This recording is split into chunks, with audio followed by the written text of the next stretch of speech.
Ragnarök, the cataclysmic clash of titans in Norse tales. What is Ragnarök in Norse mythology? Ragnarök was the doom of the Germanic gods. After a terrible winter lasting 3 years, a final battle would be fought between the gods and the frost giants on the Vigrid plain. On the side of Odin and the gods were ranged the glorious dead who had fallen in battle and were taken to live in Valhalla, hall of the heroic dead, while with the fire god Loki and the frost giants fought the unworthy dead from hell, the Germanic netherworld, plus the fearsome wolf Fenrir and the sea monster Jörmungandr. The end of days and the destruction of the world is a very common theme in several religions and mythologies, often involving a period of civilization sliding into chaos before an apocalyptic event. Some ideas of the end times are based on the end of linear history with irrevocable changes, whereas others are based on cycles, reoccurring periods of creation and destruction.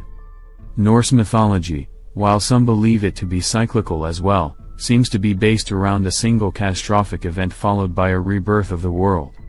Ragnarök is one of the most important events within Norse mythology, although, that doesn't exactly mean we know everything about what the Norse peoples believed. This article will go over what is meant to occur during Ragnarök as well as the build-up and aftermath.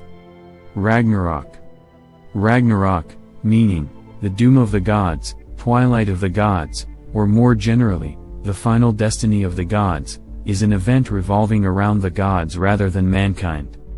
Not that the decline of civilization isn't an aspect of Ragnarök, but it's largely about the inevitable fate of the gods, Odin's attempts to change his fate and their deaths. Odin is a principal figure in the tale of Ragnarök, and he determines to both know and change the future that leads him to a wise woman. This seer discussed past, present and future with Odin, taunting him with her knowledge, and it's from this discussion that we learned what must happen during Ragnarök. Odin, fearing the coming death and destruction that would befall him and his family of gods, would go on to relentlessly pursue knowledge in the hopes of changing his fate. In the end, however, despite personal sacrifice and a continual pursuit, Odin was helpless against the tides of fate. What caused Ragnarök to occur? The build-up to Ragnarök revolves around the fate of Baldur, beloved son of Odin. This tale was more fully explored in my article, discussing Loki, but I'll summarize here. Baldur, the most loved of the gods, began to have ominous and dark dreams. He began to worry. Discussing these dreams with the other gods, they too began to worry, and so Odin went to ask another wise woman what these dreams meant, going to hell and raising her from the dead. Dreams were often taken very seriously in Norse culture, and Odin feared the worst. The seer confirmed his fears, saying that hell was being prepared for Baldur's arrival. After attempting to get more info from the seer, Odin returns to Asgard and the gods fret at the news. Frigg, Odin's wife, goes to everything in the cosmos and asks each thing to swear an oath not to harm Baldur. After doing so, the gods amuse themselves by throwing weapons at Baldur and watching them bounce off him harmlessly.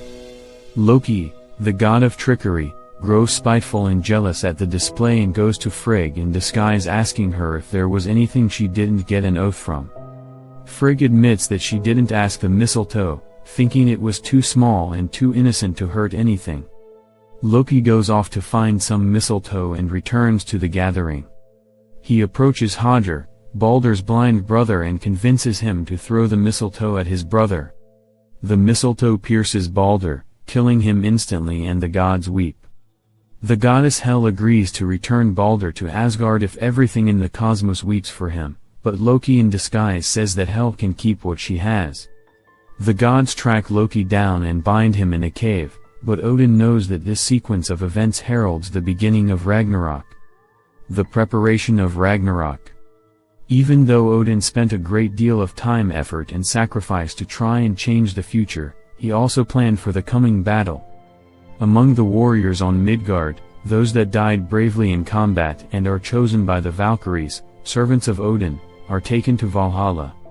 Here they enjoy a warrior's paradise, fighting every day and feasting every night. They repeat this routine, keeping themselves combat ready until the day of Ragnarok, when they will form the army of the gods to fight against the Jotnar army. The start of Ragnarok. Ragnarok will first come with extreme winter, lasting for 3 seasons, during which mankind will turn on one another. Brothers will fight and kill each other, and the world will be a hard place to live in, where no man has mercy on another. There will be an axe age, a sword age, a storm and a wolf age. This period of harsh winter is followed by a time of even harsher winter, when the sun and moon will be devoured and the stars in the sky will wink out of existence. Finally, a massive earthquake will shake the cosmos, breaking all bonds and shackles. Fenrir, the dread wolf and doom of Odin, will break free, and his brother, the Midgard serpent, will rise out of the ocean around Midgard, poisoning the sea and sky as he does so. Loki will be freed from his bonds as well. He will stand at the bow of the ship of the dead, Naglfar, made from the untrimmed nails of the dead. Traveling with him will be the forces of the Jotnar, and all the enemies of the gods will gather on a great field, 100 miles in every direction. Also traveling there is Surtur, a fiery figure carrying a sword brighter than the sun, followed by the sons of Muspel, called fire giants.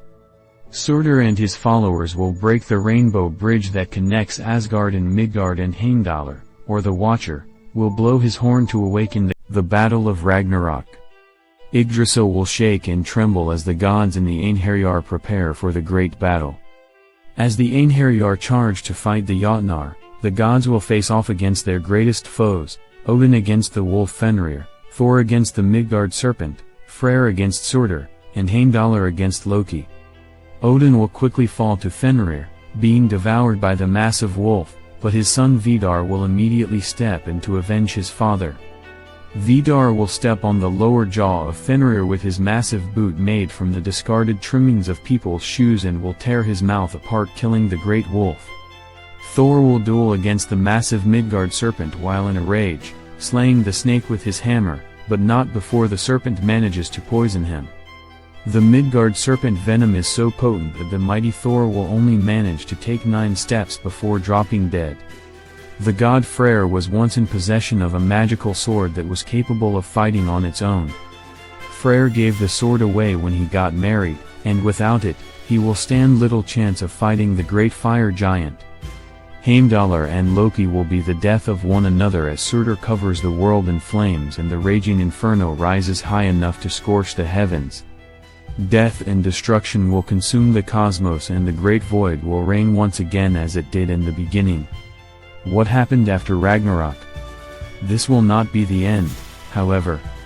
The earth will rise out of the great sea, flush with green grass, flowing waterfalls and birds in the sky. Baldur will be freed from his tragedy and will return along with his brother Hodr. They will gather on a field along with the sons of Thor and other Aesir gods that survived the devastation. They will discuss Ragnarok and the wisdom of Odin. They will also discover the golden game pieces lying in the field that the gods used to play with in the earliest days. In addition to these gods, 2 humans will have survived the destruction and will repopulate the earth. Odin's 2 surviving sons will rebuild Asgard, and Thor's sons will inherit his mighty hammer, Mjolnir. All will be merry, and this world will be even greater than the previous cosmos. However, the seer telling Odin of this coming future ends the discussion with a final vision.